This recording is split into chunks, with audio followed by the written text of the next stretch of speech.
मुल्क में जानलेवा और हलाकत खैज आलमी वबा कोरोना वायरस की वबा के एक्टिव केसेस तेजी से कम हो रहे हैं। गुज़िश्ता 24 घंटों के दौरान मुल्क में 30,776 से एक्टिव केसेस में कमी आई है और 1,576 मरीज अपनी जिंदगियों से हाथ धो बैठे हैं।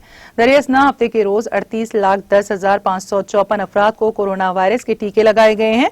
मुल्क में अब तक 27,66,93,572 अफराद को कोरोना के टीके लगाए जा चुके हैं।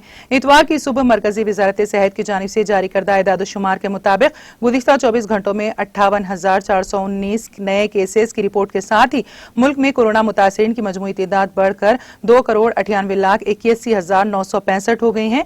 इसी अरसे के दौरान 87,619 मरीजों की शिफायाबी से इस वबा को शिकस्त देने वाले मरीजों की मजमूई तादाद 2,87,66,009 हो गई है। एक्टिव केसेस की तादाद 30,776 से घटकर मजमूई तादाद 7,29,243 रह गई है। इसी अरसे में 1,576 मरीजों की हलाकत से अमवात की तादाद बढ़कर 3,86,713 हो चुकी है।